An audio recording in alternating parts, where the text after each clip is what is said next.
New Year. Recap. Happy New Year. Friday, January 22nd, 12:15. January 2nd. What did I say, 22nd? I think you did, yeah. Well, I have Matt and I were just reminiscing on the birth date of RHR, August 22nd, 2018. Ah, that's why. Yeah. You realize this is episode 390. Pretty crazy. Whoa. 400. Episode 400 should come in 10 weeks. Mid-February, or excuse me, mid-March. Unless we have some stimulus episodes. You see what I named it? Bike. The cattle bike is here. The 2026 cattle bike has started. Marty asked me what we were naming the episode. I was like, no spoilers. You have to wait till we go live. Got a little mini pump today, up 3%, approaching 91,000. Do we up only in 2026? We'll see. It would be great. I wouldn't mind it if we're being honest with each other. I'm down for it. Yeah. A lot of doomers out there, so it'd be it'd make it even more enjoyable. I've seen the TA analysts that I follow. They're saying we need to get over 93,000 and stay over for a few days, and then we may have a legit reversal on our hands here. So look out for that area. Stats. I thought the funniest analysis I saw was the top was literally when was when Brian Armstrong spent millions of dollars on the Up Only reboot. Like it literally top ticked. What was that, early October? Was it like $10 million or something for the next season, and he hired Kobe? It was $24 million. Oh, right. But he also bought Kobe's company, right? It was like mixed in together. Or whatever. He wanted to hook up God, I'm blanking. His co-host. Ledger. Yeah, so that was a solid move by Kobe. He probably didn't have to do that. Would we sell out for $24 million? Look, if you sell TFTC to Coinbase, I expect you to hook a brother up and and have some kind of token multi-million-dollar deal that includes my name in it. It's funny you mentioned that. Apparently, there's a bunch of private equity groups going around scooping up niche media companies for millions of dollars. Ed, yeah, well, hook a brother up. Don't leave me hanging. I'll make sure you're taken care of. Thank you. You got to pull. Unfortunately for us, I don't think TFTC is a marketable asset right now with some of the stuff that we cover. Yeah, I mean, I don't know how much a company would pay for an RHR season, but it's nowhere near $10 million. Yeah. Well, is that actually ever going to launch? When is that season supposed to come out? I don't know, but the bottom might not be in until they get that season done with. So hopefully they do it soon. Or no, they're going to launch it in like 2 years, and that'll be the top tick of the next cycle. True. I don't know. I'm feeling pretty bullish right now. I'm feeling good.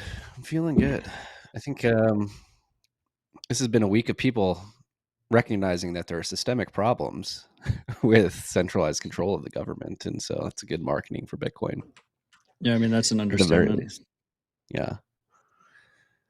Before we jump into the banter, the topics of the week, let's check the box here. Go to Clark's dashboard. We're at $90,820. One cuck buck's going to get you 1,101 sats. That's a palindrome sats per cuck buck right there. We're at a $1.81 trillion market cap, making our way back towards a $2 trillion market. We are at block height 930,595, which means we did not have a difficulty adjustment between last week's episodes and this week's episode. We are 797 blocks away, another palindrome, from the next retarget, estimated to be on January 8th, 2026. So that'd be next Wednesday. Looking like a negative 1.1% adjustment as of right now. Pretty far into this epoch. That could change if price goes up, miners turn on. Blocks have been coming in at 10 minutes and 7 seconds on average. Clark's mempool has 2,729 transactions in it. And I just hit the wrong button there. If we go over to mempool.space, I already have it up. They've got 68,423 transactions in their mempool. Hey, guys, fees are going up. High priority, 4 sats per vbyte. Medium priority, 3 sats per vbyte. Low priority, 1 sat per vbyte. Low priority, Oh not my even god, getting subsats here. it's so expensive. Think Be of the aware. children. I sent Yeah, go on. I sent 4 Bitcoin transactions on chain yesterday. It felt good. So many of the Bitcoiner Happy New Year's messages I received were so bearish on 2025. Guys, chin up. 2025 was a great year. 2026 is going to be an even better year. Fade the doomers. I'm not here for it. Yeah, and just to put this in perspective, thank you for bringing it up. While I pull this up and hand it to Logan to pull up on screen, then once you share, obviously without disclosing details of who said what, but what were the type of messages you were getting? What? A couple of them were you were in the group chats with me. Oh my gosh, yeah. I mean, But I don't know. I will say, for me personally, 2025 was a great year. It was a great year for my family. I think it was a great year for Bitcoin. It was a great year for all the projects that I'm working on. Obviously, I think it was a great year for 1031. OpenSats, fantastic. Bitcoin Policy Institute, fantastic. Bitcoin Park's finally going to be profitable because we're launching a daycare. It's chin up. I think vibes are high here. co-sign everything there. It was a great year. I welcomed my 3rd child into the world, moved home to my homeland of the Philadelphia area, close to my family. I've spent more time with my mom, brother, and sister collectively in the last 4 months than we have probably in the last 15 years. It's been great. And to put things in perspective for everybody who's like, oh, 2025, terrible year. I always forget this chart until somebody surfaces it. But this is like the signal that you look for. You look at the yearly lows. You don't look at the yearly highs. And if you look at the yearly lows of the Bitcoin price over the years, $76,329 was the yearly low that we hit in 2025. And that's crazy to think about. I think that was the lowest price in 2024. The next highest, lowest price of the year is 39,447. So almost double the yearly low from 2024 to 2025, which is pretty good if you ask me. Get over it. And then we freed Ross. Literally the only real the only real downer of 2025 on the Bitcoin side was Samurai getting the book thrown at them, but we'll free them in 2026. But yeah, vibes are high. Strong vibes only. Fade the doomers. Yes. We have an easy transition into the list in the Primal live chat where SoapMiner has zapped us. 21,000 sats up only in taxation is theft. You have him number 1 on the list. Are you okay? Did you see this post from him? Yes. I don't know, when a freak says he's 911 had to be called. When a freak says he's injured, I put it at the top of the list. I don't know. It seems like it's not a big deal, and then he says prayers are more than welcome, which just got me concerned. I have about 25%. So he's talking about he lost movement in one of his arms, I believe his left arm. Has about 25%. Did you just say that in the chat? Back, still sore and can't move anything, or sharp pains shoot throughout it. Thanks. What the fuck happened? Better, brother.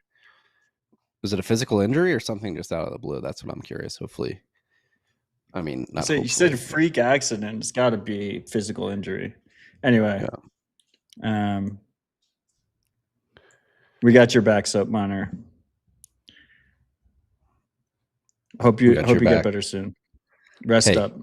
Take it easy. the Stop making soap. Do delay soap shipments for 2 weeks. It's fine. we're gonna do a little double-edged sword here, where we're gonna add stress to your life, but also make your business more successful. Go buy the soap, SoapMiner.com. Use the code RHR. You'll get a discount. I forget it's 10 or 15%, Yeah, whatever it and is. you'll receive your soap in a month because he's injured right now and he's gonna rest up. Doctor's orders. I just used the soap literally It's great. 45 minutes ago. This is why you stock up on soap. You should have extra bars in the pantry just in case your soap producer hurts himself. Shout out to Mav21. Zapped us 21,000 sats. No message. Thank you, sir. Appreciate the support. Happy New Year. Happy New Year to everybody out there. 2026. It's our year. It's our year. The year of the Great Awakening is upon us again. The 5th time in a row. Next up on the list, Silver Squeeze continues. I haven't been checking the price. I've been tapped out, as I was telling you. Have you before, not been following this? This is I've got my oldest. it's has the flu. historic, Marty. We're on 4 days of my oldest having the flu, and our priorities have been on him. Oh, by the way, on that note, I forgot to mention we did have a Christmas miracle at my house. On Christmas Eve, our toddler went upstairs, took off his pants by himself, and took a shit in the toilet. Super ecstatic. Huge moment. We're all by himself. Our oldest, he was potty trained in literally 48 hours. We did the no pants weekend, pissing and defecating in the toilet almost immediately. Our middle child, however, we're going on a year of potty training, and I'm very envious of your Christmas miracle. I would kill for a poop miracle in our household. Yeah, because they're around the same age. I always heard that if you have an older sibling, it's usually easier because they see it happen. We did Not in our case. we did the naked thing too, but I think the dogs make it more difficult because he just sees the dogs not shit in toilets, so it confuses him a little bit. But anyway, huge Christmas miracle. We were pretty happy about it. But anyway, Silver Squeeze. First of all, I think I was a little bit hard on the precious metal freaks. I'm happy for you. If you've been if you've been stacking physical for 10 years, not playing paper markets, waiting for your moment, there's respect there. There's respect there. It is a battle of money though, and at the end of the day, I think Bitcoin's going to win. So take that as it is. But watching the Silver Squeeze is, to me, incredibly exciting, and specifically the disconnect between physical and paper, and that amplified and compounded globally. Like what is the price in China? What is the price in Singapore? What is the price in Japan? What is the price in London? What is the price where you can actually go to a store and sell it, or go to the store and buy it? Can you even get physical? To me, that's fascinating, and we're kind of witnessing that in real time right now. Obviously, I think it also shows a lot of the shortcomings of trading physical metal. I mean, there's a bunch of reports out right now. It's hard to follow what's real and what's not because it's did that the bank, 1 hour engagement? Yeah, who knows? I don't know. Like the banks are short. But the one I was talking about was supposedly like China's blocking all shipments of physical out of country. It's a very interesting dynamic. Anyway, the paper price is getting hurt right now, but I don't think that's the real price. Like the paper price right now in New York is a little under $72. Like I don't think you can get physical for that price right now. Like not even close, but who knows? It hit 83.75 around there earlier this week. I believe on And the if you see the 30th. paper price, they just have like a wall in the 70s now. What is the silver spot price? It's saying $2,359. That doesn't seem right. Is that right? No, Then that's wrong. what's But there's been reports that like in some places the physical price is like $120. Once again, it's impossible to verify any of this stuff, and shows a lot of the shortcomings with trading physical metal, especially at size. But this is, I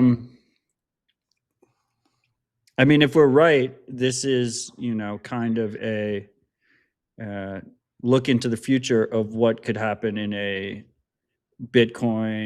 real Bitcoin versus paper Bitcoin squeeze type of scenario. the Omega candle? Is that what you're calling for here? The Omega, I'm not calling for an Omega candle. No, I know. It is. There were rumors that a bank's going to go under. That started last week. Nothing's materialized. I saw some people speculating today it might be UBS. I would caution anybody not to fall hook, line, and sinker for rumors of these banks falling. I've been duped many times in the past. It's one of these things where it doesn't really matter if you call it early, unless you're trying to short a bank stock. But if it does happen, I wouldn't get your hopes up until it's actually in the news and verified. And then there's been people watching repos. Repos spiked. That was partially, people are saying, is because of lack of liquidity in metals. Rebalancing. Well, there's other things too. There's like window dressing at the end of the year that the banks need to do from a balance sheet perspective. And so if you look at end of quarter, any year, like the repo is going to increase around them. But there is some noise with the silver stuff going on now.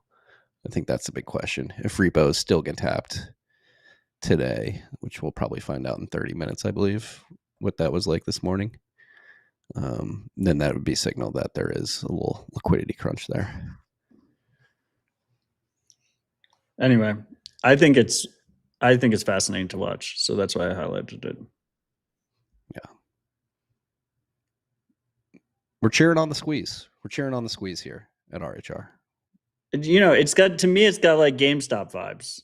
Yeah. It's like GameStop mixed with mandibles. It's like sovereign debt crisis in the post GameStop era. Like, when does Robinhood turn off paper silver buy button?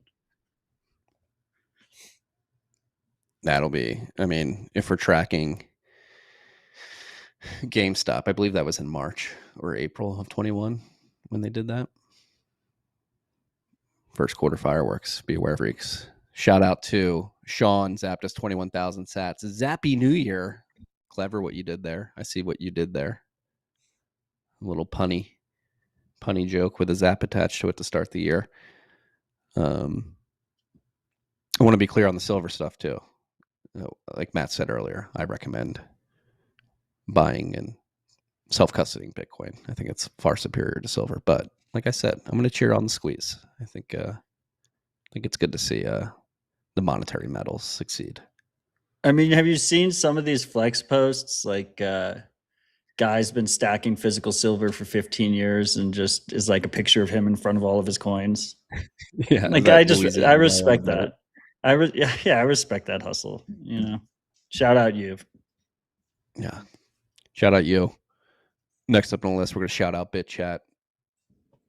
It's been blowing up in Uganda. This is crazy. This week, I had not followed it. You put it on the list. What's going on in Uganda? What?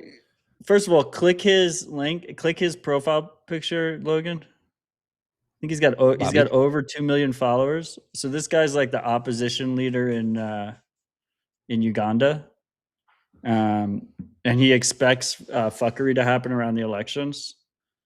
So he's basically doing my daily Stay Humble Stack Sats reminder, but in all caps for people to download BitChat, which is just wild. But yeah, he basically expects like internet to get shut down, censorship and whatnot, and he wants his people to use BitChat to circumvent that, which I just think is is just wild and pretty crazy to witness. That is insane. Wow. I'd like to see freedom tech succeed. When is that election? Also, I love the all caps. I don't know. I don't know when the election is. Let me ask. Thursday, January I'll ask 15th. So is that when it is? yeah, It's coming up. So should see some fireworks in a couple weeks. Let's see if bitchat is there when the people need it. It likely will be. It's pretty simple tech. We got Drew Cattlebike zapping us 21,000 sats. Nostr's taking off in 2026. Zap Cooking and Runster are great additions. 2026 is the year of value for value. I said it last year. Value for value. If you're looking at podcasting 2.0, we're looking what happens here week in and week out on our live stream on Primal. The sats revenue has been going up pretty consistently. Again, it's nothing to completely run a business on, but it is in a material upswing, I would say. I would not be surprised if we can make Primal, other Nostr clients more popular, get more adoption. If we can get more adoption of podcasting 2.0 apps like Fountain, which is also a Nostr client, we can see value for value explode in 2026. I co-sign your message, Drew Cattlebike. It's a grind. It's a gradually then suddenly thing. But I'm quite optimistic. And on the Primal side specifically, we have some really awesome updates in the next. They'll be rolling out over the next few months. What? It's gonna be a good Q1. Yeah, you're gonna love it.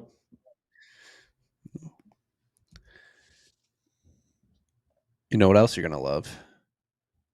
The Human Rights Foundation sent out their top 15 freedom tech projects 2015. I thought this was a great format. We might steal this for OpenSats. I like the format. Shout out HRF. I don't think they're in any particular order, but we'll pretend they are because our good friends at Maple AI are at the top of the list. So we got Maple AI, Cashew, Open Code, which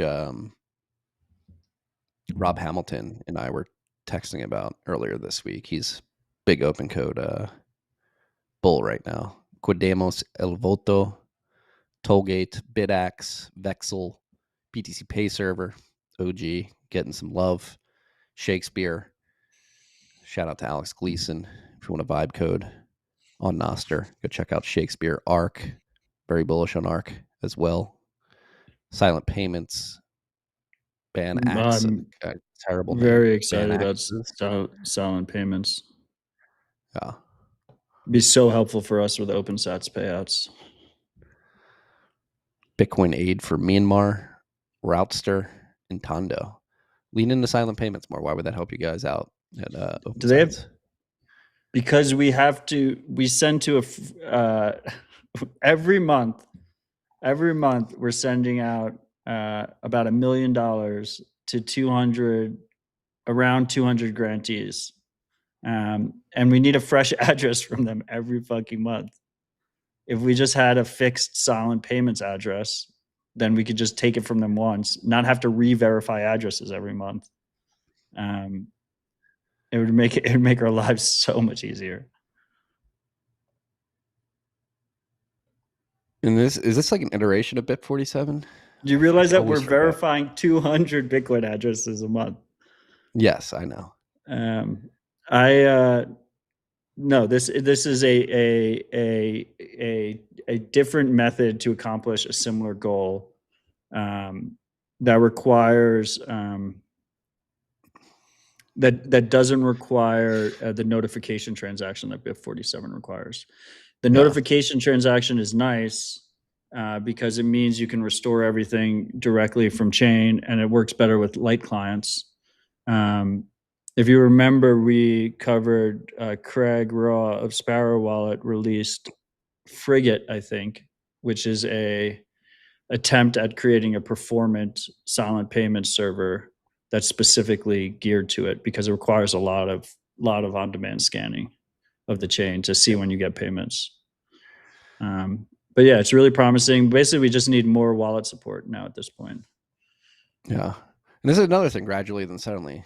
Like, as I'm sure your freaks are aware, so I had a little lapse in memory here because Ruben Thompson proposed this in 2022, in March of 2022. And it's, again, one of those gradually then suddenly things. You put an idea out there, you work on it for 3, going on 4 years. And we're getting to the point where wallets are going to be able to implement it. Talking of trade-offs here, I think I'm just like going through the site now because Bob cannot pre-generate addresses with silent payments. He needs to keep checking to find new payments from the point he generated the payment code because the scanning is relatively costly. Silent payments require more compute and bandwidth, as Matt just described there. Yep. Also, even though this may sound like a major hit to user experience, thankfully, we can already drastically improve sync performance by rolling out potential outputs like non-taproot outputs, taproot dust outputs, which are larger than or equal to 1,000 sats, or all potential silent payment outputs spent since you last scanned. So there's optimizations, and this is on the verification side for the wallets. And that was another interesting thing. I had my memory jogged on sort of wallet software, particularly hardware wallet software, and my conversation with Jonas Nick and Mikhail Kudanov from Blockstream, talking about their hash-based signature schemes for post-quantum Bitcoin. And that's going to be one of the major trade-offs, is on the wallet verification side. Like, how long does it actually take to sign and run through all these signatures? So we need beefier, secure enclaves on hardware wallets.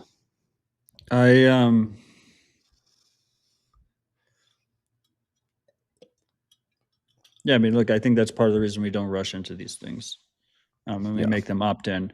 By the way, so that was that Freedom Tech Projects recap was on HRF's newsletter, financialfreedomreport.org. It was like their New Year's edition. The one project that I think should have gotten a mention that didn't get a mention, and I pretty much co-sign everything they've listed there, was PayJoin Dev Kit. Is something I'm very excited about, and has made really, really great progress this year. So I think that could be huge. I think specifically what to watch in 2026. I want to see some major brokers and exchanges add PayJoin support. It actually will save them significantly on fees at the same time, as providing better privacy guarantees to people. So it fits really well. Do you think that's how it has to be marketed? We're what? Implementing PayJoin development kit across these exchanges because we want to save fees on transaction batching. Yeah. I mean, look, if it's a KYC exchange, obviously it's not giving you any privacy benefit with the exchange. It does mean that broadly it's adding more plausible deniability to like the pool of transactions, just because even in a heavily regulated environment, like there's not perfect information sharing between all these different services, especially if they're in different jurisdictions, stuff like that. But I think the main benefit we'd see is lower fees for both the users and the services. And then second of all, just a normalization of the transaction type, right? If a major exchange is accepting PayJoin deposits and withdrawals, then more wallets will support it, and it'll become more normalized. Yeah. A lot of these things die if it's only a few wallets. Like I saw, why not BIP47 paynims for OpenSats stuff? It's because there's just not wallet support. There's not significant wallet support. The only two that I know of is Ashigaro and I think I don't think Sparrow removed it. It had it for a while in Sparrow, but we don't want to like force users to. We don't want to force grant recipients to use specific wallets. We need like we we need to use something that is got broad acceptance. And maybe that changes with BIP47. I don't think it will, but that's the thought process. How And that's why we're not. trivial. And to be clear, that's why we're not using silent payments right now, right? Like you can install Cake Wallet and receive on silent payments, but we're not going to tell our grant recipients they have to use Cake Wallet. Yeah. Oh, I see. BTC Russell says Blue Wallet. It supports. Yeah, I was going to say Blue Wallet has it as well. How trivial or hard is it going to be to add silent payments to wallets? Do you know? Any idea? I think the hardest part. That's the big hurdle. The hardest part on the light client side is dealing with the sync UX. And honestly, like BIP47 shares some of that too. Anyone who's used BIP47 has been in the situation where payments don't show up right away. And specifically on Android, you can do background sync, so the user doesn't really think about that. But on iPhone, it's really hard to do background processes. They cut the background processes, so you end up loading your wallet and then waiting there to see payments come through. Yeah. Now that we're talking through this, that's the hardest part.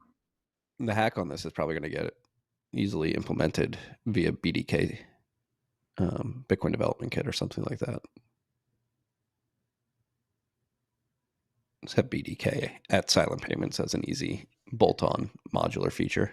Yeah, they didn't have BDK lists on the list either. They've made a lot of progress this year.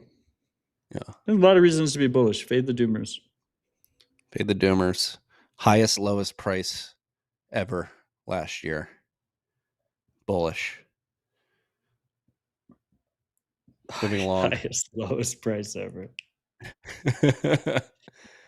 Shout out to you guys at OpenSats. You were sharing this chart in the group chat yesterday. It is incredibly impressive. The quarterly OpenSats board meeting.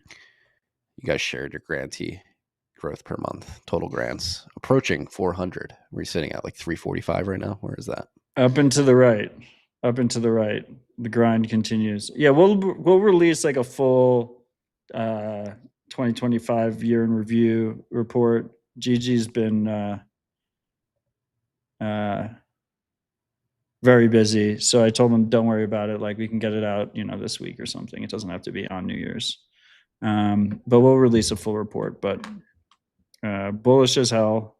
We keep shipping. And huge shout out to the freaks who continue to support OpenSats. We couldn't do without you guys. But yeah, this blows me. Like, it's just, to me, this puts a lot of our hard work into perspective. Everyone has an opinion on how OpenSats should be run. Oh, this thing got too much money. This thing got too little money. You're not giving out enough grants. Like, look how many grants we're giving out. We're fucking shipping super efficient, as transparent as possible. And we don't take a cut of any donations. Trying to lead by example. There's a lot of scammy charities out there. You can do it the right way. Yeah, I wish some of this fraudulent federal grant money was going towards OpenSats, something productive. Yeah, exactly. You guys are crushing it. I know you already know you do a good job of it, but just blinders, fade the haters. Thank you, sir. On that topic, you freaks have probably heard me say this in the past, but a huge initiative this year is we really want to get the monthly individual donations up. That's just monthly reoccurring donations, so I don't have to, spend the next decade as a volunteer trying to raise money. So we know how much money we're getting. That's opensats.org/monthly. We'd convert your fiat directly into Bitcoin as soon as we receive it. So it's like you're stacking sats to open source developers. Yeah. Let's fucking go. Next on the list, big news, long awaited. You like to see promises made, promises kept. The team at Fedi made a promise when they launched that they would open source the Fedi stack on the 17th anniversary of the Bitcoin Genesis block, January 3rd, 2026. And so that is happening tomorrow. I've been close with the Fedi team as they've been building this out. It's been a long process, a Herculean effort to get federated mint, Chaumian mint technology live and working. And that was another good thing in 2025. Obviously, Fedi mint, the protocol had some problems. I believe that was 2024 with the DNS bug.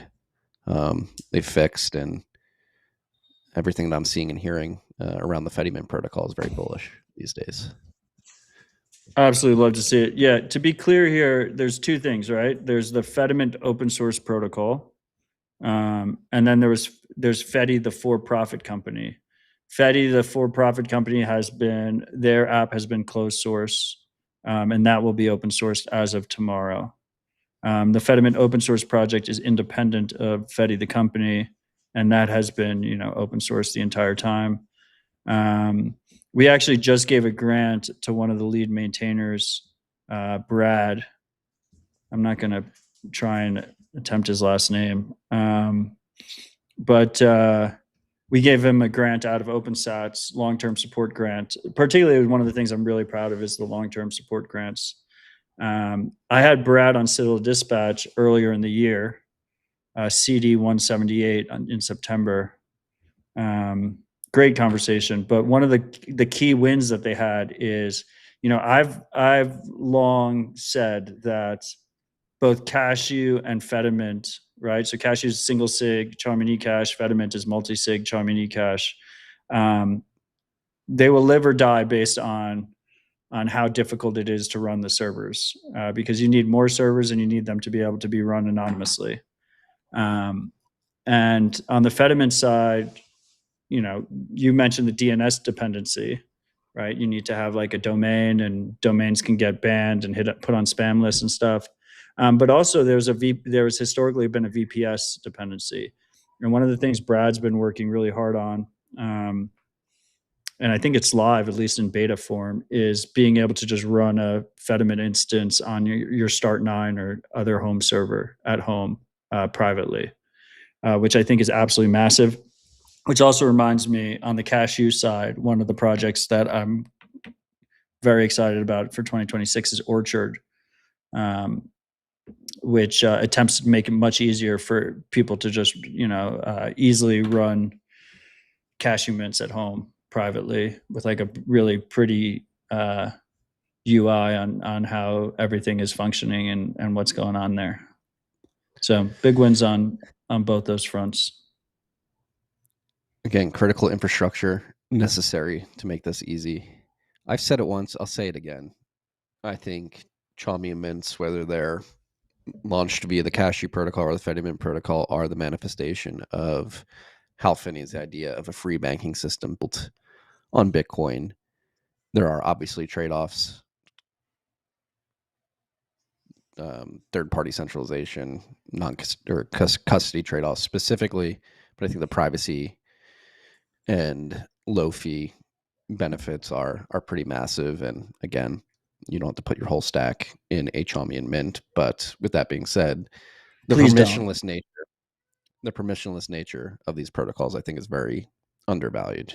We have the potential to build a new native banking stack on permissionless open source protocols in Cashew and Fediment. And I think that's extremely powerful, extremely undervalued as it stands today. You can literally go download, fork some open source code, and build sci-fi banking infrastructure on top of Bitcoin, using Bitcoin as a reserve asset. And products like Orchard are critical stepping stones to making that easier for everybody to tap into. Cosign. We got next Phoenix D dashboard. Do we have any boosts? We do. Let me pull these up. We found ourselves in software updates. We have found ourselves. It's hard when you don't have the clear delineation of the Human Rights Foundation story of the week. We did the hey, I can see us. So, Our largest zap on Nostr, on the video on Nostr, was 22,122 sats. AI is Yang, Bitcoin is Yin, Yin is underrated. Oh, I didn't say who it was from. Who's it from? Milky. Shout out Milky. Thank you, sir. all right. Top boost from Rabbit Hole Recap 389. Silver Squeeze. We got one to read from our boy Mike Clear. 22,222 sats, twos across the board. Palindrome boost. Thank you for your service, gentlemen. And Mike, thank you for your service. Whether it's at BitBlock Boom or what you guys are doing at Exergy, what you've done in Colorado with Bitcoin mining there. Your service is not going unrecognized either, sir. Thank you for your service and thank you for the sats. Thank you, sir. That's all. What do we got next? I said at Phoenix D dashboard has been released. Self-hosted I think this Lightning is node cool. interface. You'll get real-time balance and payments, channel management, send, receive with QR codes, LN URL support, 100% open source, Docker ready. Yes, there's confetti. Yeah, I think this is independent of async. So async is most famously known for Phoenix Wallet on mobile, which provides a very user-friendly way to use Lightning and on-chain. You can just send an on-chain UTXO and it automatically creates a channel. You can easily spend from that to Lightning or on-chain. But they also manage, they maintain their own Lightning implementation called Declare, and they have something called Phoenix D, which makes it relatively easy to accept 24/7 payments if you're a merchant or something like that, using Phoenix's infrastructure. I think they charge a flat 1% fee on that. You don't have to run a node. You don't have to manage liquidity. They do all of that for you. But it was all terminal based. There was no UI. So this guy created a nice, easy UI to manage it and see how your payments are doing. I wonder if this was vibe coded. I mean, hopefully not. Hopefully it was at least artisanally reviewed after it was vibed. Well, I mean, it was just a dashboard giving you visibility into your Phoenix D server. Did you see what? Have you been playing with Opus go on. 4.5 at all? It feels like AGI. It's definitely not AGI. It feels like it though. It's extremely powerful. My prediction for 2026 is that there will be no AGI. But you know, I think you have to be very careful when you're vibing stuff related to money. And one example I'll give is I love the Chain Duel guys. You know Chain Duel, the PvP game for Sats. Yes. They were hosting it on a home server, the main Chain Duel instance, and I think it was an Umbrel, and they like half set up Alby Hub, and it was exposed on ClearNet, and someone drained all of their money, took all their money. And why do I bring that up? I bring that up just because, you know, if you can send and receive money from something, it's not just a dashboard. And it looks like this guy's dashboard you can send and receive money from. So just something to be aware. And I think people just need to be very careful with that stuff. Agreed. But when money's on the line. Or like, what's the other one? The date doxing app that was vibe coded and all the KYC information was leaked. Called like the all T the or women. something like that. Yeah, that was earlier. That was earlier last year, maybe 6 months ago. The T app. Yeah, so like don't half-ass security if privacy or money is on the line. I think that's one of the really interesting things about how uh, Alex Gleason's Shakespeare project handles vibe coded payments. Because you're not actually vibing a wallet. It's just using Nostr Wallet Connect and Lightning address. So you're just like you're basically just you're integrating the hooks, but you can't actually send and receive money from the code, um, which kind of protects you from there. And you're not storing login credentials because you're using Nostr private keys. So you're offloading all that issue, which is credentials and money, and you're offloading that on the side that's completely unrelated to the Vibed app. Yeah, there's a way to do it. I think that's the right way to do it. Shout out to Alex. I mean, it's a really ironic conversation considering our next story, which is they're intentionally Money next to Devkit each and other. Replit. Yeah.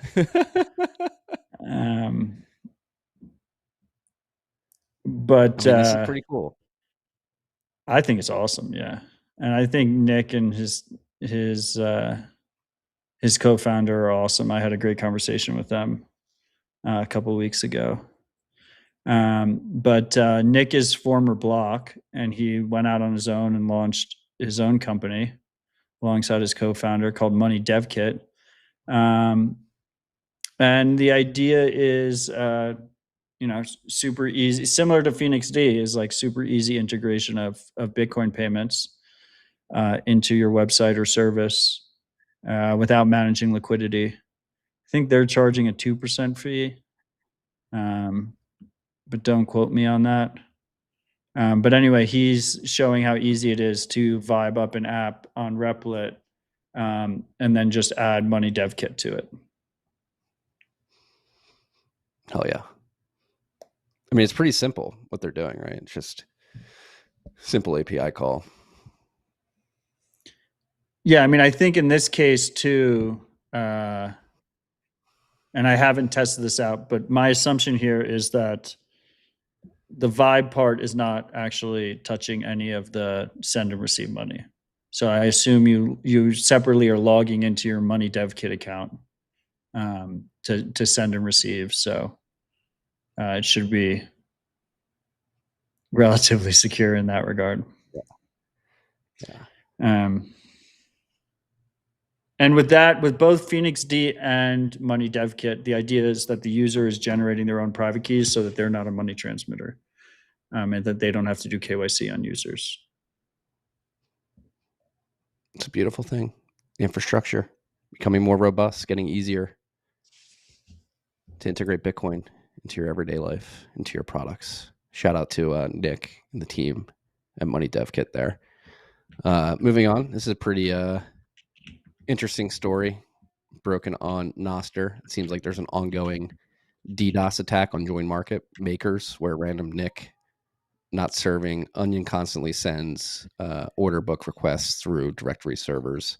Makers and directors mostly cope with the load, but the log files, which have a hard-coded debug log level, grow several gigabytes per hour and crash many makers. Join Market seems to have been under the radar since its launch. Now it seems like there's a significant attack on it. Yeah, I mean, this is a classic denial of service attack. It's going to be pretty hard to like this. The solution here is not that great of a solution, which is just delete logs often. But we'll see. I mean, I didn't see Waxwing comment on this yet, so I'm sure they're looking into it. But yeah, this type of attack, it would be used effectively to reduce the anonymity set if you were trying to de-anonymize Join Market users by taking makers offline. Yeah. Not great. Not great. We haven't talked about Join Market in a while. For those who are unaware, it's a CoinJoin marketplace, particularly for pretty significant stacks of Bitcoin. So very very big target on its back, particularly from people who would like to figure out who owns what Bitcoin. All right, next on the list, we have a new Maple model has dropped. So Maple has incorporated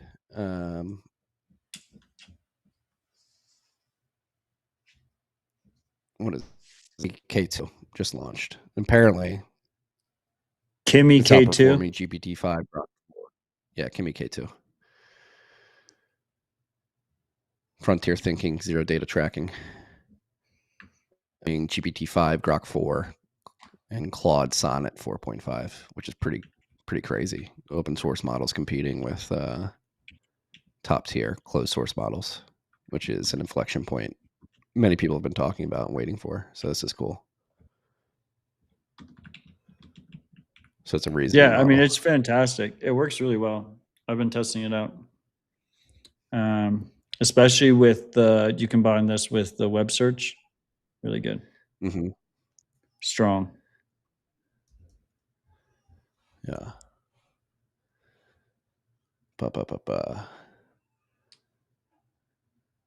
Okay. Now we get to the meat of this week's news headlines outside of Bitcoin. You just We have have two Somalian zaps daycare fraud. first. Okay. Oh yeah, you like how I just put it as a list item without any links to anything? Yeah. Florida Justin zapped 26,262 sats at the fiat mine, so joining late. Grateful for the freaks and value you bring to my life and family. Thank you, sir. Appreciate you.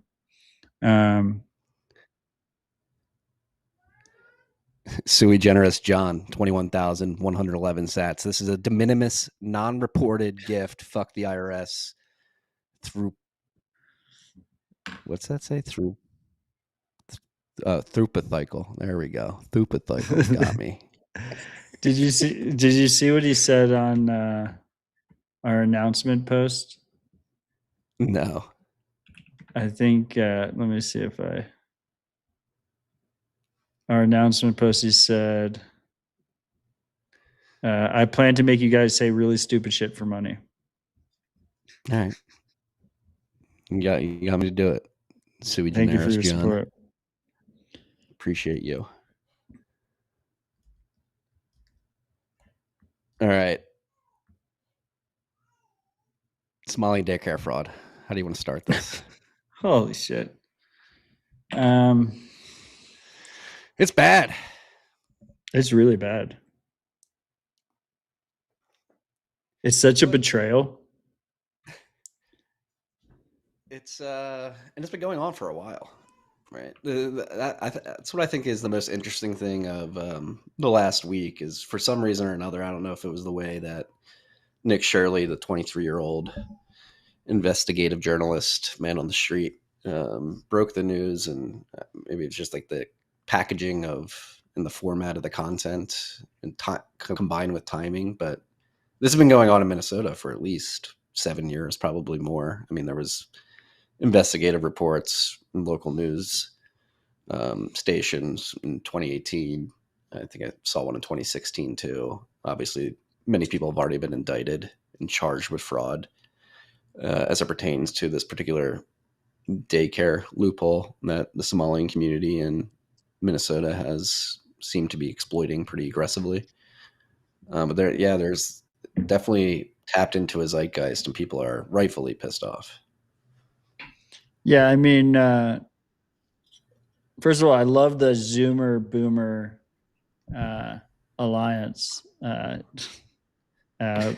Pretty Shout out fucking to cool. Dave. Yeah, Nick's getting all the attention, but Dave the Boomer seems to have done a lot of the research, and then he needed his Zoomer ally to teach him how the internet works, cameras and shit. But yeah, dude, it's fucked up. I mean, some of you freaks might have called my joke when I said Bitcoin Park will finally hit profitability because they're going to launch a daycare. It's so like honest Americans are out here working their ass off, paying a shit ton in fucking taxes, and these guys are just running a explicit scam in the order of I mean, do we have a total amount of money yet? It's like billions of dollars. I mean, in Minnesota alone, I believe the fraud tally is up to 9 billion at least. And this is not Yeah, isolated to Minnesota. And it's that's not over. isolated to the daycares Yeah, either. that's more than FTX. Um, that's fucking insane. And not only was it explicit, these weren't real daycares. It's very obvious if you did any bit of due diligence. Supposedly, they were transferring millions of dollars of cash in suitcases, in carry-on suitcases through the airport, and declaring it. They were like, "Oh yeah, I'm just traveling." I mean, you kind of have to declare it. I don't know how you would try and sneak millions of dollars in cash in your backpack. It seems like it'd be pretty fucking obvious.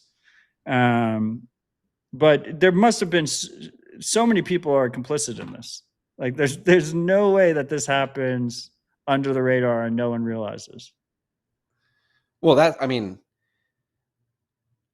think again, a lot of the focus has been on the Somalian immigrants, who I will say I think they all need to go back.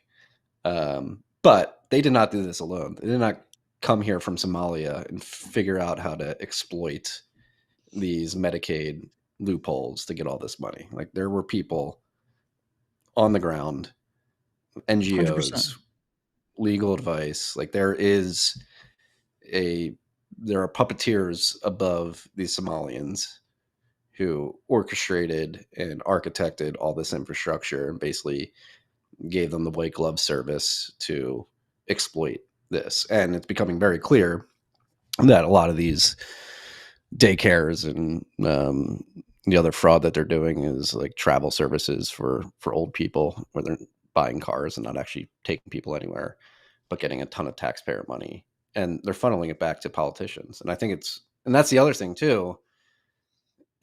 I've been trying to sort of grapple with this over the last few days, because obviously there is a lot of Democrat influence in this particular scam, and a lot of funds have been flowing back to Democratic campaigns, but they've also been going to Republican campaigns. And I think this is turning into a left versus right issue. And I do think the left is definitely more egregious in this particular type of scam, but the right to think that they're not sort of stealing taxpayer money via fraud in the military industrial complex, whatever. Like, I think that's incredibly naive. Like, the federal government itself is completely fraudulent on both sides of the aisle. They just have their different flavors of how they're siphoning off taxpayer funds.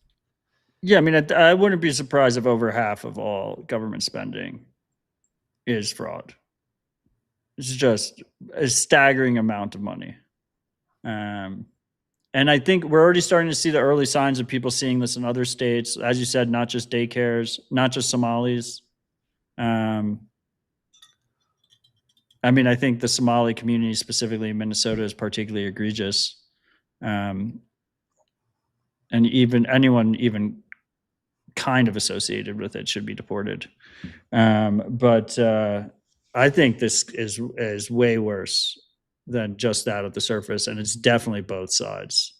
I mean, we've seen. It's gotten to the point where the Overton window is like people aren't even surprised with this shit. It's just like they expect it. They expect this fraud. But I think once you see it firsthand and see how staggering the numbers are, it really pisses me off. It pisses a lot of people off. You're breaking the social contract. You're completely breaking the social contract. Why are we working our asses off and paying tax dollars when you're just gaslighting us? Yeah. And you think, I mean, and you think about the social consequences, particularly long-term social consequences. I mean, it's a very big theme in the country over the last couple of years, is the fertility crisis, and the fact that younger millennials and Gen Z specifically aren't getting married and having children. And their number one reason for not doing so is they don't think they can economically afford it because of how expensive childcare is. The fact that they're not able to get good jobs, and even if they are, inflation is ravaging them. And meanwhile, you have millions of people being imported and then just handed the taxpayer money that we're all paying. Like, I have done my taxes for 2025 already, and my tax bill is tens of thousands of dollars that I don't know if I want to pay. It's like, hey, why would that money be better spent on me and my family and supporting my business and local economy, or am I just going to hand it over to the IRS to have them funnel it to some scam? That's likely what's going to happen with the money. And the Overton window too. Like, I think a tax revolt is completely justified. The case for it has never been stronger, and it's just figuring out how to do that, because you're not going to vote your way out of this. Like, you have to starve them of their revenue. And I think this is going to be a big issue. It's going to be make or break for this current administration, like how they respond to this. If it's another half-assed, because we think, like, earlier we started the year, we book ended the year with like incredible fraud being laid bare in the beginning of the year with Doge and US Aid. There's been no arrests there. I think they've stopped funding for it, but there's been no arrests. There's been no accountability there. And then we end the year with Nick Shirley laying bare this Somalian daycare fraud, which is spreading like wildfire. It exists, it seems like, in every state. So why are we paying these taxes? The income tax was supposed to be temporary. It was supposed to be for the uber wealthy. I don't know if you've seen the stats, but like, people are running the stats out there. If 50% of the annual federal government budget is fraud, which it seems highly likely to be, and you were to eliminate that fraud, you could eliminate income taxes for anybody making less than $600,000 and be able to fund. No, we should just cut taxes. No taxes. Tariffs only. Tariffs and printer only. It's clean. I like it. I like it clean. It's very clean. If Trump wants to dominate in the midterms, that's what he should do. I'm not holding my breath, though. Yeah, I don't know. This is it's fucked up. It's incredibly fucked up. It's crazy watching it spread on socials. I mean, I think I've definitely not minced words when it comes to Elon. But I think if it wasn't for X, it would have been hard for it to go viral the way it went. I mean, people were comparing X numbers versus YouTube and other mediums. This is a perfect example of the type of thing that would get crushed in the past in terms of view and reach. So I think that is a positive sign. I will say, just keep in mind that X numbers for views are incredibly inflated. It's like if you scroll past and it autoplays for 2 seconds, it counts. And you can see that by comparing our show's numbers, for instance. Anyone who has a show knows the dirty secret is that X numbers are like insanely inflated. But still, presumably, if X didn't have this more laissez-faire policy, we wouldn't have seen as much virality to it. But just to put my tinfoil hat on real quick, since you've been dealing with family flu, when did Shirley break this story? When was his? I think it was the 23rd. The 23rd. I know where you're going with this. I like it. The 23rd, specifically Somali fraud in Minnesota. Well, there's tons of fraud everywhere. The 25th, Israel recognizes Somaliland, the breakaway state in Somalia, as a sovereign country. Somaliland, they're the first to ever do that since the 1990 separation. Somaliland recognizes Israel as a sovereign country.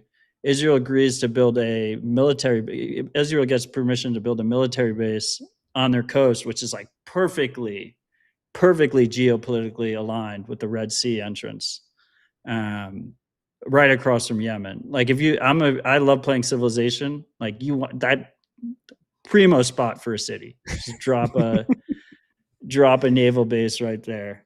And then he comes and visits Trump and spends New Year's with Trump, and does his whole America tour. And so why so what would be the motive for doing that? Well, I think there's rightfully a lot of hate towards the Somali community right now in America. I mean, people are like, rewatch Black Hawk Down, which you should, by the way. My I've dad never took seen me it. I to gotta that watch it. when I was way too young, but it really shaped my adulthood. Um, but yeah, so it fosters hate, but also like I wonder, how much of that money was funding the non-Somaliland government. Al Shabaab. Um, So that's a theory. I'm not sure how far yeah, I've fallen down this rabbit hole. So the theory is that it was terrorist somehow financing, Israel, basically. somehow Israel, in conjunction with U.S. politicians and NGOs, was using this Medicaid fraud to funnel money to Somalians who were living in Minnesota, other places of the country, spending that, not going to work. But then also, as you mentioned earlier, they're going through TSA with duffel bags full of cash, millions of dollars, sometimes going back to Somalia. And the theory is that they were paying off Al Shabaab to basically get the okay from on Somaliland so that Israel could do this. They had to grease the hands first Well, via wait, it could be American that taxpayer. direction, but it could be the opposite direction. Is Al Shabaab on the Somaliland side or the Somali side? Who are they I'm allied not with? sure. I think it's on the I'm Somali not a side. They're Som- saying, "Hey, I'm not a Somali expert, but from the rabbit hole Well, from that's where what I'm I've come." saying. So then they cut him off. They want to cut him off, uh, so that they can make this Somaliland split up be better, right? Well, that's what. Well, I hear they were greasing them to make the Somaliland thing. It's like, all right, we're going to give you enough money where you'll let us take Somaliland and build our military base. I But then think they that's threw the them theory under I the heard. bus, It's all, right when they did it. yeah, I don't know. Something reeks there. That's it stinks. It and then stinks. at the same time, uh, like calls for war with Iran have, uh, Yeah, yeah. like Trump, Trump was Trump is. tweeting about it, We have, Truth Social that's posting why about it. I'm not holding my breath on Trump actually doing something like this, because you see his Truth Social post. He's like, "We're ready to support the protesters of Iran." Like, he's like supposed to be the anti-war president. He's like, okay, you implicitly said we could potentially put boots on the ground in Iran on the first day of the year 2026, while we have this massive domestic boiling point that's been reached and people are incredibly pissed off. Not be good. We have a 42,000 sats app from Silent Link. He says, please support Bunker, guys. I was actually talking to him on Signal and helped walk him through that zap. NSEC bunkers, specifically so you don't need to put your NSEC in Primal to Zap if you're using Primal. Yeah, like I said, we have a lot of big updates coming this year, and specifically, I think the bunker aficionados will be very happy with broader support on that front. But anyway, silent.link, I love it. Fantastic. You can get a no KYC eSIM, pay for it with Bitcoin, get data around the world. Works really well. And it's cheaper than a lot of the alternatives. I think the prices are very reasonable. It's prepaid. So you only pay for the data you use, which is particularly great for me because a lot of the time I'm just on Wi-Fi. So why pay a monthly bill? We got another zap from Northwest Arkansas Bitcoin Club, I believe. I can't see the full name. 21,479 sats. Daycare opening next week. For real, though. We have our first meetup Saturday, January 3rd at Puritan Coffee. Puritan. It's like a play on Puritan. Puritan Coffee at 9:30 a.m. January 3rd. That's tomorrow. 9:30 a.m. Saturday. Be sure to ask them if they accept Bitcoin yet. I've got a bagel shop around the corner. Square Terminal. I'm dealing with the guy trying to I'm like, hey, went in 2 weeks ago. I was like, hey, do you guys accept Bitcoin? He said, no, we're working on it. I went in this morning. I was like, hey, did you get the Bitcoin thing figured out? He was like, no, I gotta figure out my pitch to him. I'm gonna be buying They should have bagels. made it. They got to make it easier.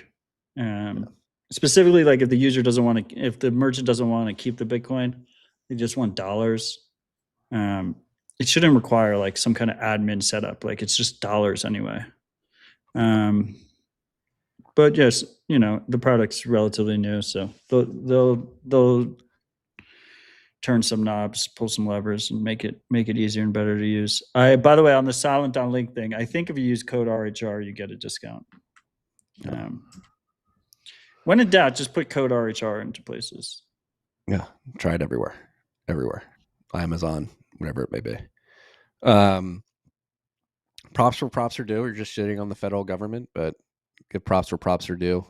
Major NFA tax stamp update hit yesterday. Yeah, I mean, we can still the shit on the $200 feds over this. The $200 federal tax is eliminated for most commonly transferred NFA items like suppressors, short-barreled rifles, and short-barreled shotguns.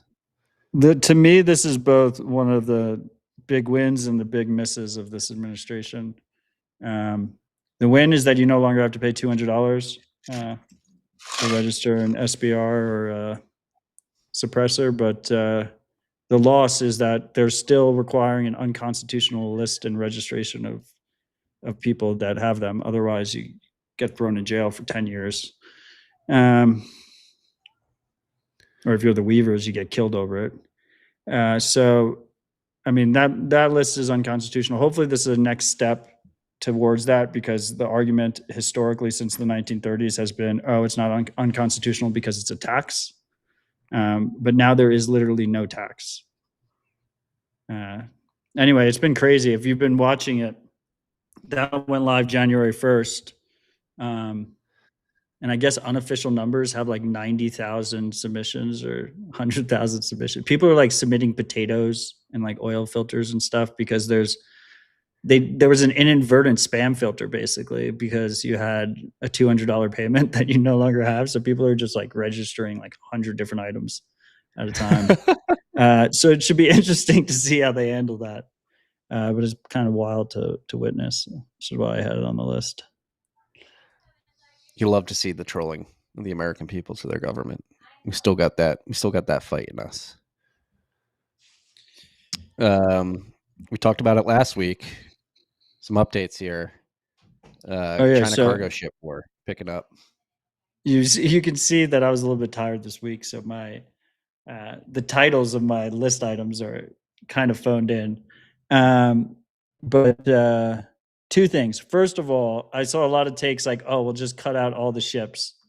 We'll just if war breaks out, we'll just blow up all the cargo ships." And I posted this after RHR last week, but the number of cargo ships in the water is fucking insane amount. You can't just blow up all the cargo ships. But the second piece I wanted to cover was this X post. Do you see the other post there, Logan? The other link there? Since last week, there's photos of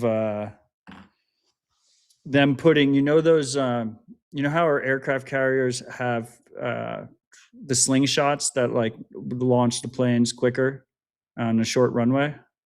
China has added that to their little cargo ship demo thing to launch UAVs, big UAVs from the decks of cargo ships. And as you can see, that thing's on wheels, so you can do it on land, you can roll it onto a ship, whatever. And also, you have a super high res vision of this of the missiles in the cargo ships. And the reason I bring this up specifically is, well, first of all, that's pretty scary in terms of capability. But second of all, like China's been working on this shit for a while. Like the reason this shit is going viral and everyone knows about it is because they want us to know about it.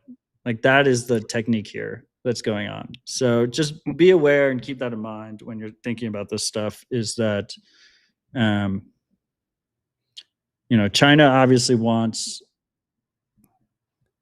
people to believe that any cargo ship can be weaponized very easily.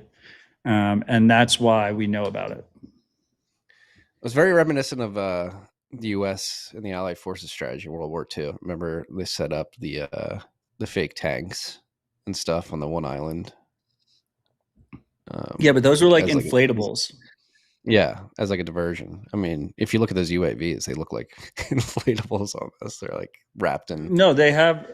Well, they're wrapping them so we don't know what's underneath them. But I Yeah, I think mean, the I point think they is very it much. could it be a diversion? Is it like a diversion? It could be. It could be, which is why I bring it up. But also, like if I was them, if I'm going to put my Civ hat on again, um, in terms of force projection, we have them beat, and we've had them beat for a while. Um, and they've countered in different ways. They've built their islands, which are like basically like stationary aircraft carriers with anti-ship missiles on them in disputed territory. But they're crushing us in terms of uh, commercial ship production. So this seems like an obvious win for them. Like, why build a purpose-built aircraft carrier when you could have 1,000 cargo ships with missiles on them and UAVs? More It's distributed, relatively, harder to take down yeah, a fleet than a massive carrier. Makes a lot of sense. yeah, and much cheaper. So be aware. Be aware. They want us to know. They're signaling. We would not see, as Matt said, we would not see this if they didn't want us to. So see where it leads. Will they come to the defense of Iran? Is that how World War III is going to start? We're going to go bomb Iran on behalf of Israel, and then China's going to come defend Iran, and we get dragged in. Hopefully not. Speaking of Israel, I'm sure all of you saw the clip, or many of you have. There was an Israeli billionaire, Shlomo, calling for restricting free speech in the United States using the power of AI as a Think of the fear mongering children. tactic. Just play it, Logan. It's actually 3 minutes. Don't play It it. was 3 minutes. Yeah. Oh, wait, this is the This is 35-second clip. Play the 35-second clip. Okay.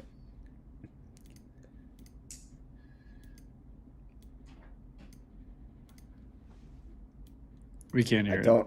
I don't have the audio totally set up in my away Okay, you're fine. setup.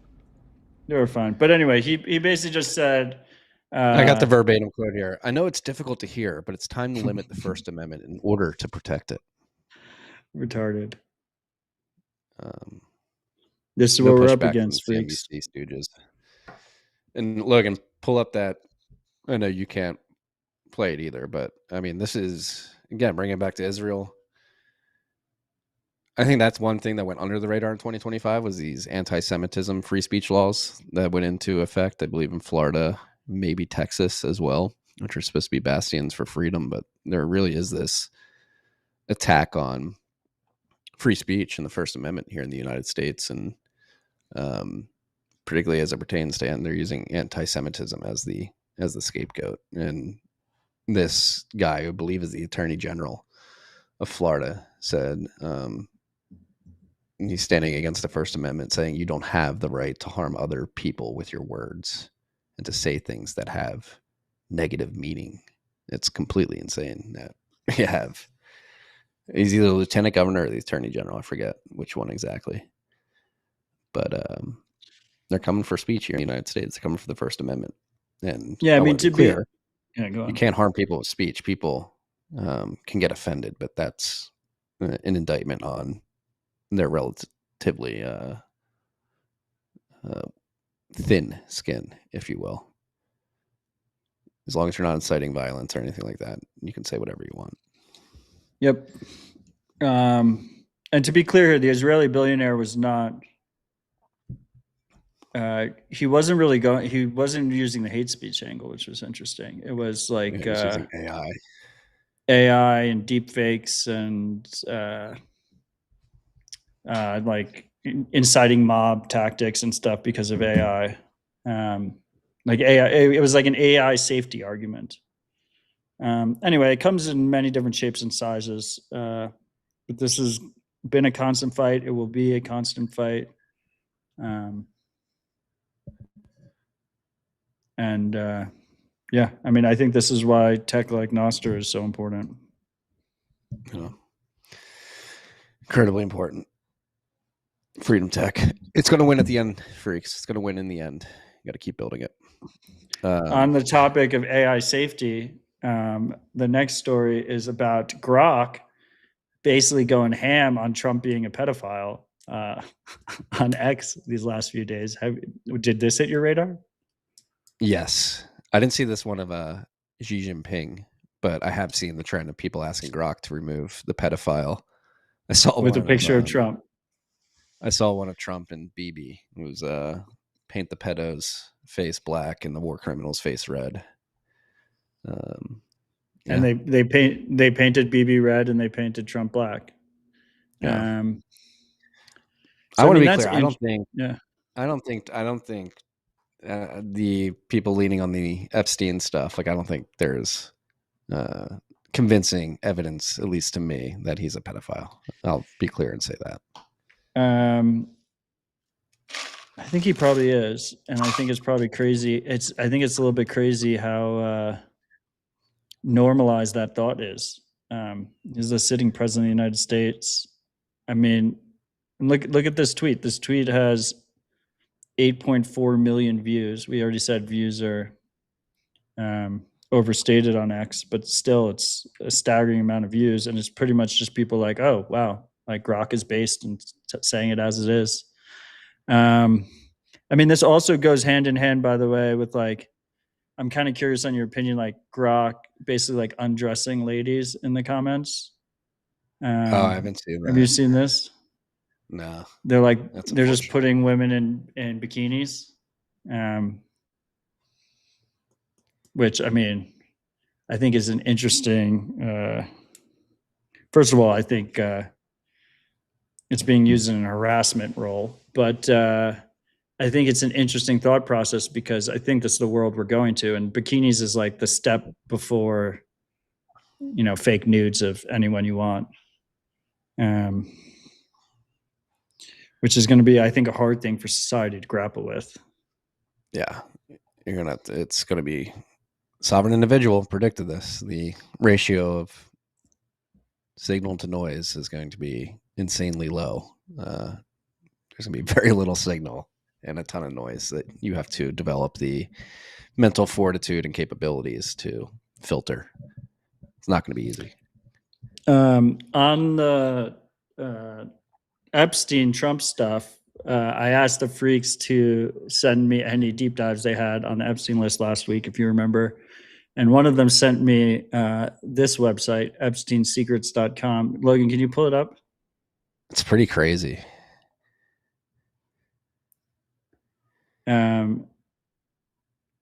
Like, you're telling me like Trump is not is not caught up in this shit? Let me see.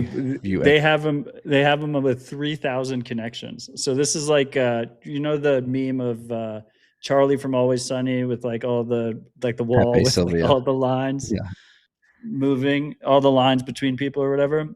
This is like an automated version of that with the Epstein list. Like all the Epstein dumps that have been public, connecting people, and you can put different people in. So like, for instance, he's definitely also involved. You put Bill Clinton in the top instead.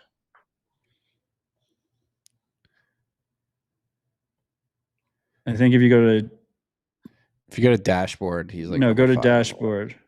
You don't have to sign in. Go to people and entities, maybe. 1386 mentions. How do we get back to the line graph? The line chart. Anyway, all of these guys are connected. I think this shit is really bad. I see Jane Doe in here. Who's Jane Doe? I don't think we'll get any real substantive answers or repercussions from any of this shit either. No. Which?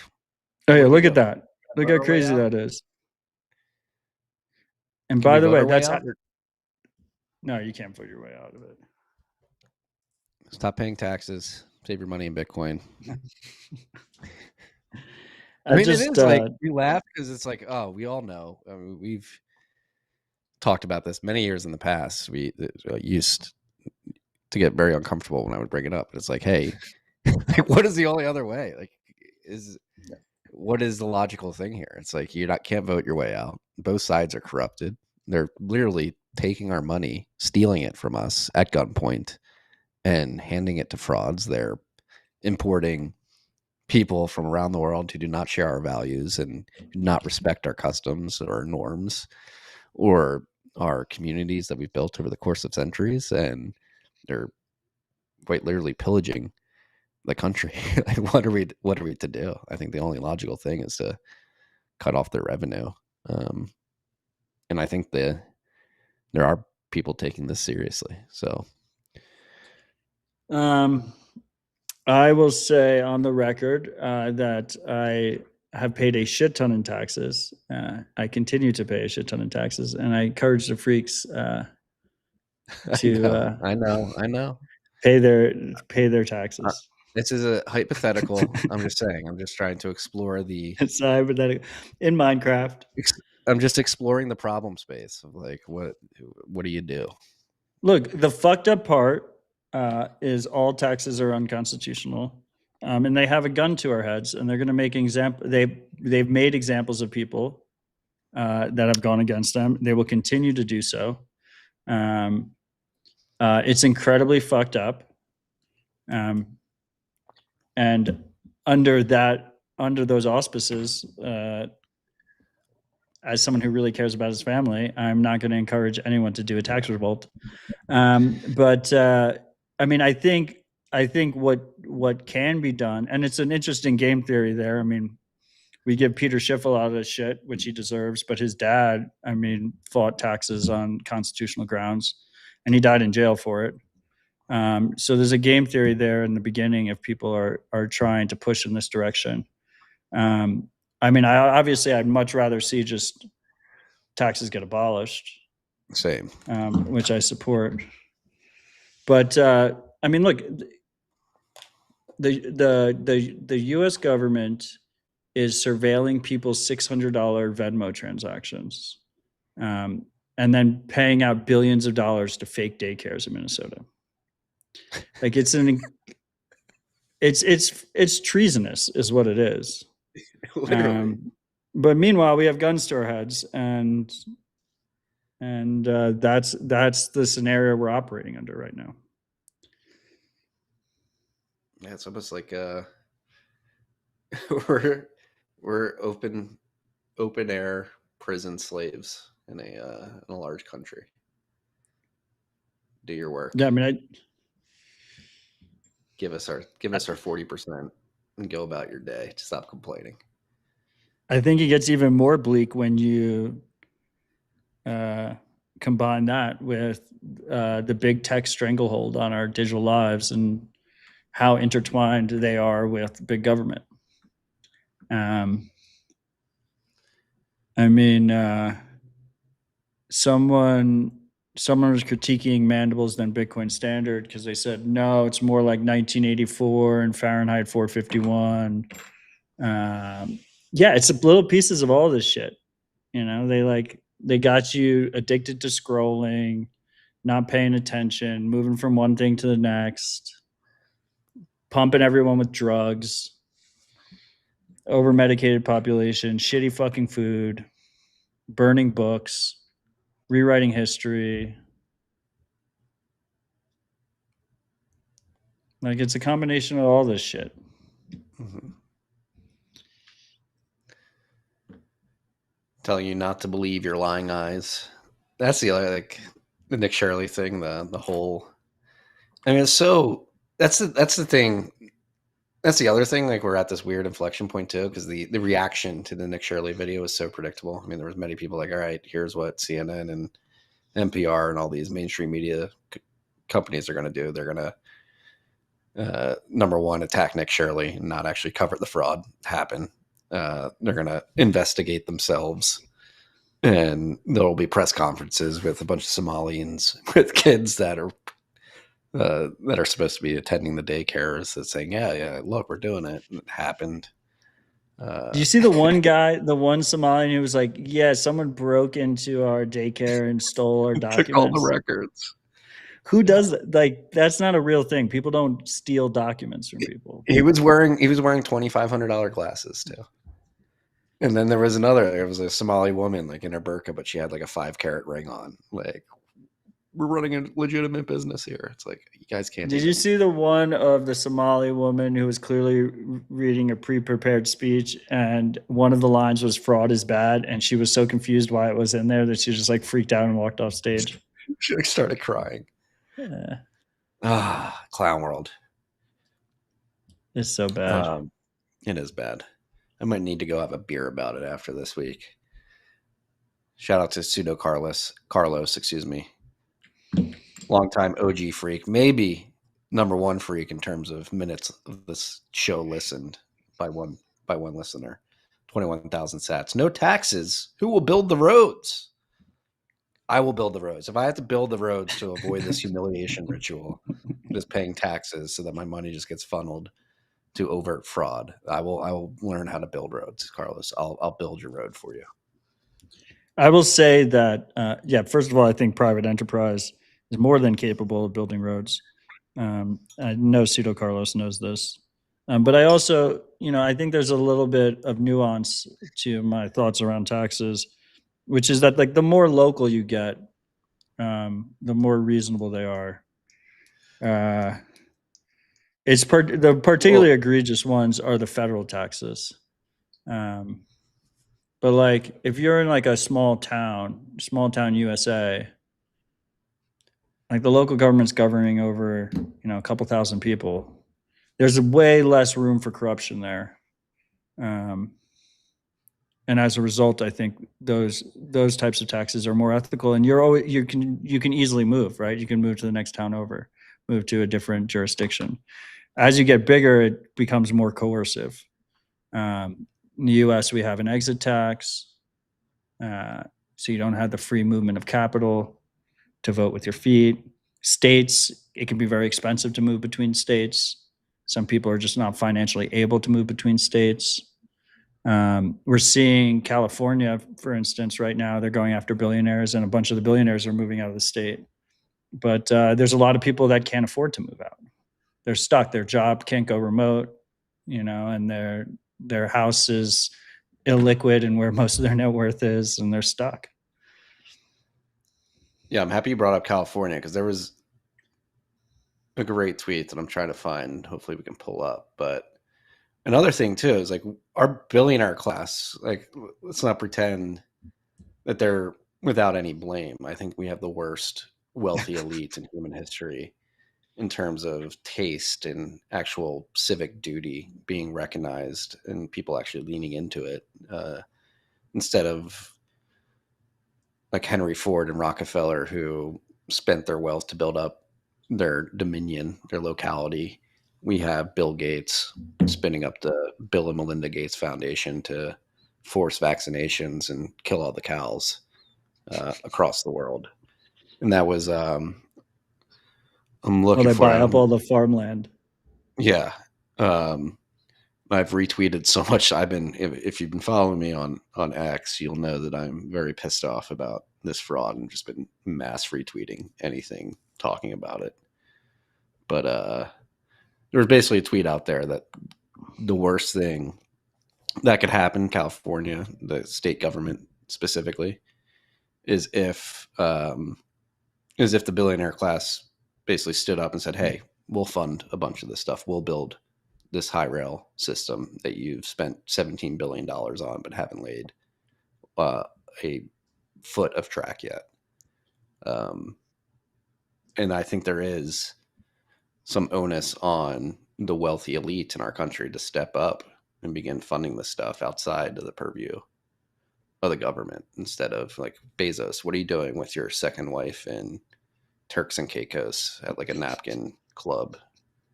You're supposed to be like the third richest man in the world. You got to have better taste.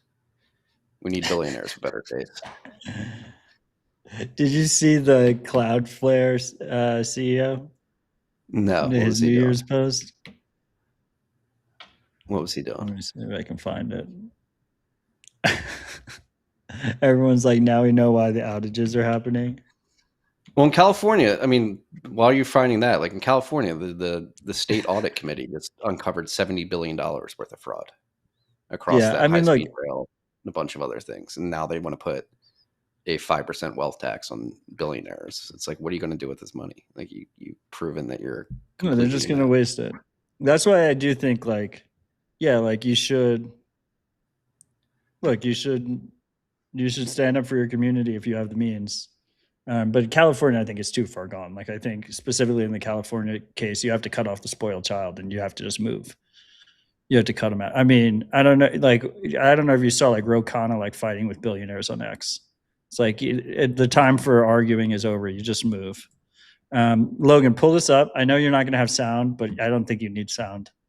Press play. Oh God! Look at the smile. Is he Look how creepy grinding? that is. It's like these tech people. It's like they never had, and this is why I worry for younger generations too. Kids, this is probably going to come off terrible, but you should be throwing keg parties at like 17 and interacting with your friends.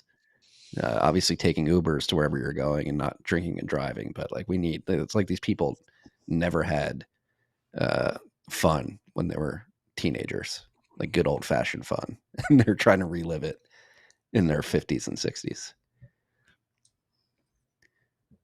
Yeah, I mean, Bezos definitely did not. He was a geek. Yeah. And you young kids, support the geeks, invite the geeks to the parties so they don't wind up like billionaires without any taste and doing things that they think are cool that are objectively fucking horrible.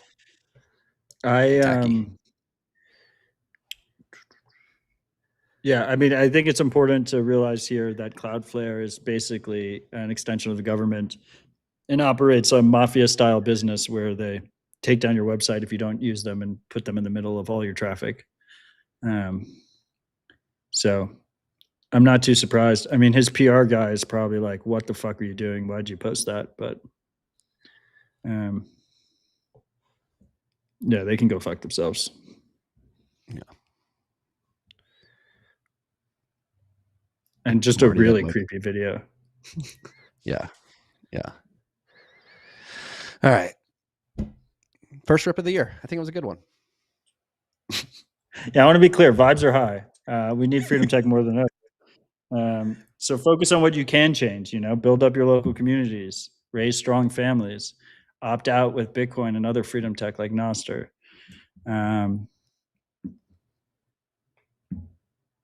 Yeah, go smash by some Bitcoin. The optimism we're under 90,000 again. We need you guys to go smash by right now. Oh fuck! Our prediction was already off. Number go up needs to happen if we're gonna get out of this. So go do your part. Okay, love it. Happy New Year's, freaks. Stay humble, stack sets. Peace and love.